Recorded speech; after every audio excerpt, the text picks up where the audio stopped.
Hi guys, welcome to a week of workouts. My name is Shay and today I'm going to be showing you how I fix my SI joint pain. Now if you don't know what your SI joint is, it's pretty much like near your hips. It causes like back pain, soreness, and I've been struggling with it for years and I finally figured out how to fix it and it bothers me how easy it is. Okay. So first thing we're doing is leg days. So I like to start off the week with leg days because it's my hardest workout and I like to start the week off productively. So if I get my hardest workout out, I know that the rest of the week is going to be breezy, easy, breezy, beautiful. My hard workout is done. I get the nice juicy glute pump and I feel great. Okay, so I have completely cut out hip thrusts from my workout routine, and the reason why is because it was causing me a lot of anxiety. For some reason, the hip thrust was triggering my anxiety, my asthma, and stuff like that. It was triggering like panic attacks. I don't know how to explain it. So I've been loving doing reverse lunges. So I do 4 sets of 10. And I try to go as heavy as I can go. So right now I think I'm using the 20s. It's usually 20s for warm-ups and then I go up. So 25, 30s, blah, blah, blah. And I really focus on the mind to muscle connection. So really driving that front leg into the ground, like with my heel. So my heel is nice and planted in. And then I'm going to be stepping back, taking a nice deep lunge in there, getting that nice stretch in the muscles. And then I'm going to be coming back up, resetting for a little bit, taking a quick second break, and then getting right back into it, okay? I've also been loving doing some step-ups. So step-ups, pretty much, if you've never tried these are amazing for your glutes. This one, I use the assisted pull-up machine, and if you see that little pink sign, this machine has been broken for almost like 4 months now, okay? So I saw a girl at the gym do this, and she did step-ups on this little platform, and I was like, oh, that's genius, okay? We don't have no boxes, we don't have no platforms in our gym, so I just had to make do. And this little platform is perfect for me. I am tall, I'm 5'7". So what I do is I plant my foot down and then I just use the little like bar to like almost pull myself up. But I'm not really pulling myself up because really it's just meant to stabilize me. I have really bad balance. I'm working on it, okay? So I just hold onto that and I'm pulling myself up with my leg and then slowly lowering down to the ground, feeling that stretch. Now we're going into Romanian deadlifts. So these have become one of my favorite exercises. Like I really neglected hamstrings, but I really like the like shelf look it gives you. Like honestly, if you start working your hamstrings, it kind of gives you that shelf booty, like it lifts the booty. So what I'm doing is using some like a heavy preloaded barbell. I think this is 100 pounds or 90, I can't remember. But pretty much what I'm doing is practicing pushing my hips back. So it's a hip hinge movement. So instead of thinking about just bending down, I'm thinking about how far can I push my hips back. And when I get to that point where I've reached the point, like as if my butt hit a wall, that's where I stop. I don't go lower than that because then your back is starting to round and then you're gonna feel it in your lower back. Now, funny enough, RDLs is a lower back movement.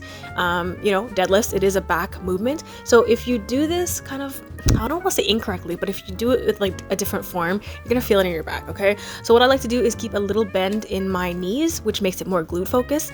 If you want it to be more hamstring focused, then you would have no bend in your knee. So you'd want to make that like hamstring stretch. Okay. Moving into the SI joint pain. So I'm going to put a little diagram because maybe people don't know what this is. I didn't know what it is. But pretty much I had lower back pain in my left hip. Like it literally felt like where my left butt cheek was, right? And it felt like it was my spine, but it wasn't my spine. And I did Google searches and I'm like, people were saying like, oh, it's sciatica. It wasn't sciatica. It's not like a burning, stinging pain where there's like numbness, stuff like that. It was more like a grinding. It felt like my tailbone was grinding. I don't know how to explain it. So I've been to chiropractors, I've been to doctors, I've had x-rays. I actually had an injury when I was younger, which I was thrown into a pool and my tailbone actually hit the edge of the pool and I fell in. And so I went to a chiropractor and like doctors, they said like, this is a common injury that can cause the SI joint to kind of like heal over the injury and cause problems. So when I went to a chiropractor, they manually adjust me, which means like they kind of like crack you up and it feels so freaking good. I would get relief for maybe like a couple of months and then it would come back. So the times it would flare up is when I would be walking at an incline on the treadmill, or if I stood up for too long, or just like even sitting. Actually, it was really uncomfortable. And I was in so much pain that I didn't know what to do, and I was getting frustrated because if you have been in pain for a long time, chronic pain, you know how much that takes a toll on you. Like I couldn't do anything, and it was like I would go to the gym and I would stretch and everything. It actually made it worse. So finally what I did is I looked up SI joint pain. So at first I just put in my symptoms to Google. Of course it says, you're dying, blah, blah, blah. I went on YouTube and I found Squat University. Now, these people have become one of my favorite YouTubers, but they pretty much help you like coach you on form and how to work your core. So pretty much, long story short, I started working my core. So in the first clip, you saw me doing the bird dog exercise, which is where you brace your core. And actually, bracing your core doesn't mean sucking in, like, it actually means pushing out. So if you touch your stomach and you try to make it like as if somebody's about to punch you, so you kind of like brace it, right? Like, but you're actually breathing out if you do it correctly. And so your core gets nice and tight. That's bracing your core. So I started practicing that. And then the bird dog exercise is where you brace your core, have one leg out. And I used to do this wrong. I thought the leg has to be like, the higher your leg, the more you're working your core. It's actually the opposite. The more your higher your leg is, the more your back is going to be rounded and the more pressure you're going to feel on your lower back. So you actually just want to have your leg just like kind of hovering near the ground, like almost touching it. And then you want your hand in a fist and you want it to ball up and be as tight as possible. So I started working my core, and girl, let me tell you, within like a couple of days, the pain went away. I was shocked because I could have saved so much money. Like, I was paying chiropractors $50 per crack. Okay, they cracking me up. It took 5 minutes for an appointment, but I was paying $50. Thank God I have insurance. But yeah, so I was going to the chiropractors, I was getting x-rays, I was getting massages, nothing was working. But when I started working my core, let me tell you. So I really want to emphasize the importance of having a strong core. So your core is pretty much what resists movement. Like, for example, like when you're doing like deadlifts, it helps protect your spine. If you actually look up core, you can see all the benefits of your core. But I used to train abs for a long time thinking that it was my core, and it's not, okay? So ever since I began training my core, so just learning how to brace it during exercises, during compound lifts, I've just seen it tremendously help my lifts. Like, I feel a lot stronger. I don't feel like I'm gonna be injured at any point, like doing deadlifts. Bracing my core has really helped. But not just bracing my core, but learning how to properly brace it. Because, I don't know, like many of you, I've watched videos on YouTube here, like little shorts. I've watched shorts where pretty much they're like, okay, bracing your core means like pushing or sucking in, right? So as if you're like holding that waist in, but that's not reality, okay? So you want to make sure you have a strong core so that your spine does not get injured, your lower back does not get injured. You don't want any pain. So now moving into my arm days. So honestly, I feel really bad about this, but like I've only been working my upper body 1 day a week, and that's just because I work full time, I work for the government, and just my job is a lot of mental stress, and I have a lot of anxiety, which causes me to be really exhausted, okay? If you have anxiety, I think you know. I also have insomnia, so I don't sleep very well. So I tend to not want to push myself in the gym, especially if I haven't slept. If I haven't ate well, But anyways, so this is what has been working for me. So I do my leg days on Monday. Tuesdays, I like to train back, some shoulders, some biceps, triceps, and chest. And I try to do as many compound lifts as I can, especially since I'm only going to be working my upper body 1 day a week. It depends on how I feel. Like lately, I've just been doing the 1 day, and that's been great. So I just hit everything, hit all my upper body. And then by the next day, I'm just like really sore. So I give myself some time to rest. But I really, really, really, really, really, really want to emphasize people working their chest. Okay. It naturally lifts the girls. All my girls, I literally recommend, please train your chest. Okay.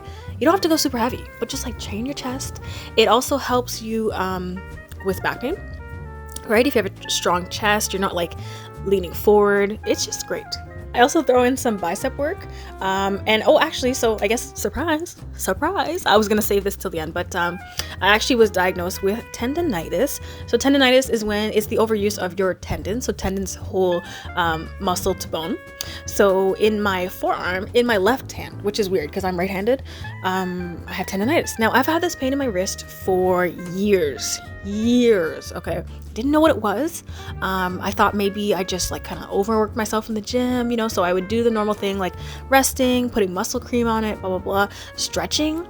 Nothing helped, okay? And come to find out, I went to Physio now that I have my government insurance, and the guy told me like, you have such severe tendonitis that it spread like to your entire arm, okay? So I thought it was carpal tunnel. I thought it was carpal tunnel from like working at like a laptop all day, blah, blah, blah. Actually, it was tendonitis, and it was pretty much from editing videos because I edit with my left hand, and the stretching that I thought I was doing that was helping was actually making it worse. So I technically was stretching my arm into tendonitis, and he's like, you must have such a high pain tolerance because this is extremely painful. And I was like, it was like nothing to me.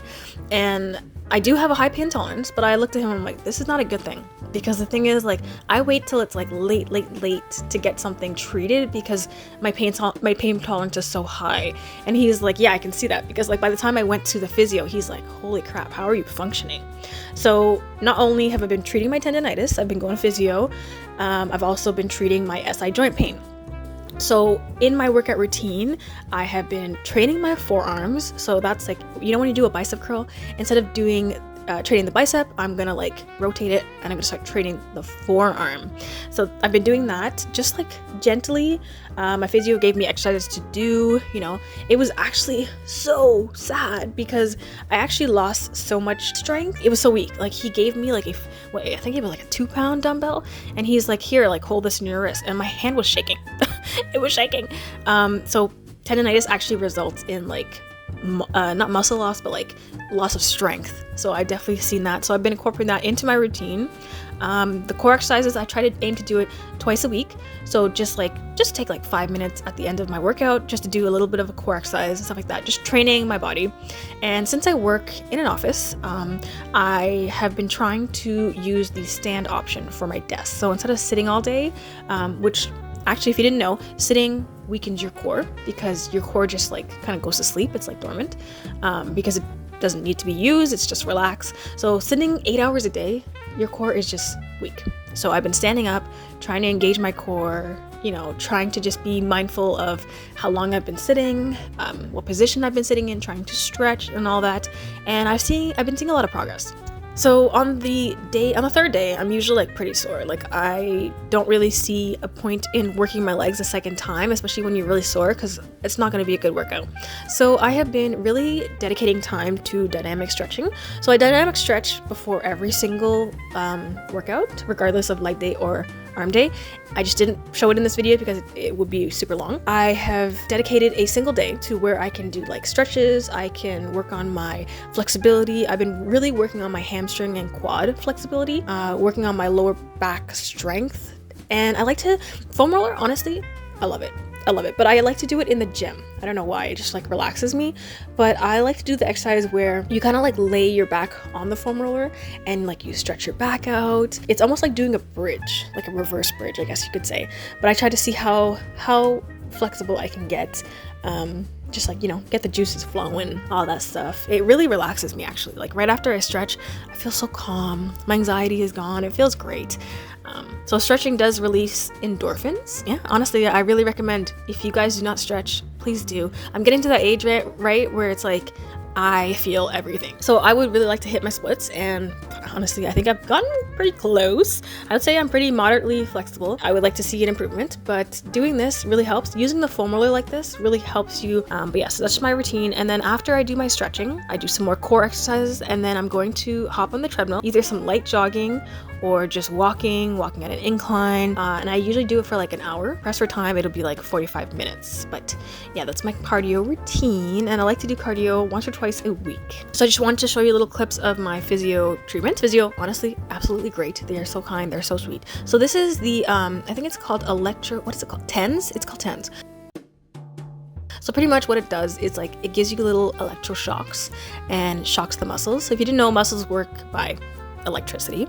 Okay, so it just shocks the muscles, makes your muscles tense. So you'd see like my arm jumping a bit, and then they also put like a cold compress on there and leave that. And then at the end, the physiotherapist comes and he like shows me some exercises to do, kind of gives me like some homework, teaches me, gives me like a massage. Honestly, I know massage sounds great, but it hurts, but my pain tolerance is so high that I'm like staring at him, like having a conversation with it. He's like, this is not hurt. And I'm like, yeah, but it's okay.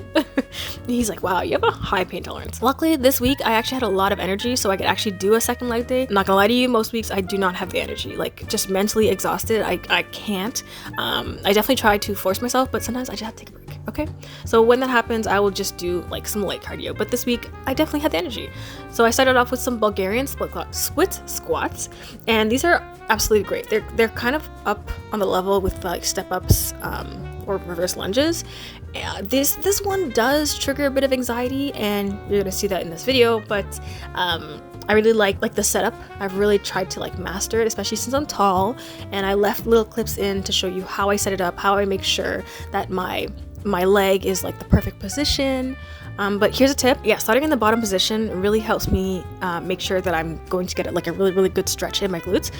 So the farther your leg is away from the bench, the more glute focus is going to be. The closer it is, the more quad focus is going to be. So I like to play around with the length and how far it is, but yeah, I mean, I do struggle sometimes to like get started, but it's usually the right position for me. It may not look right for you, but I am definitely built a bit different than you, so find the best position for you. Sometimes I like to get an even deeper stretch by putting a plate underneath my front foot, and that just helps me get like a nice deep stretch, which honestly, I love feeling Bulgarian split squats. Like, I hate them, but I love them. You know what I mean? Like, they're just so good. That's how you know an exercise is good. It's like you really avoid doing them. I cannot do Bulgarians if I do not have like the energy, like if I don't feel up to it. You know what I mean? Like, I just know it's gonna be shitty, so I just don't do it. But yeah, so I usually do like 4 sets of this, and I try to increase the weight each set, or I just kind of like time under tension. So I really like pause right when I hit the bottom, come back up. I really make sure that mind to muscle connection is there, so as I'm pushing up, I'm like squeezing my glutes, making sure to get a nice stretch.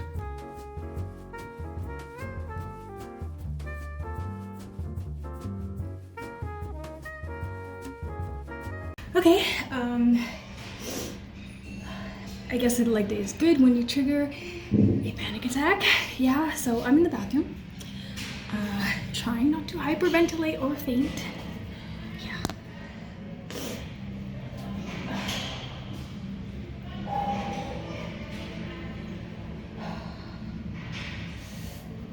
When this happens, there's nothing you can really do. It feels like you're really panicking, like something is wrong. You can't breathe, you can't catch your breath. Like, honestly, it sucks, and I just didn't want everybody in the gym to see it, so I came to the bathroom. I'm just gonna hide out here until it passes, and then maybe get back to my workout. I'm not sure. This usually lasts like 10 minutes max. So the last exercise I have is these glute cable kickbacks, but it's like abduction focus, like hip abduction focus. So this is gonna target the side glutes, so like your hips. This is honestly my favorite part of my body. I love my hips. And so I'll show you a trick. So instead of using a leg strap, because I do not have one, I use like these little attachments from the gym. It's like as if you'd hold onto it. So I just put my leg through that, and I have the little strap around my ankle, and I use this as a ankle strap. And it works wonders, honestly. So if you don't have one, you can't afford one, try this trick.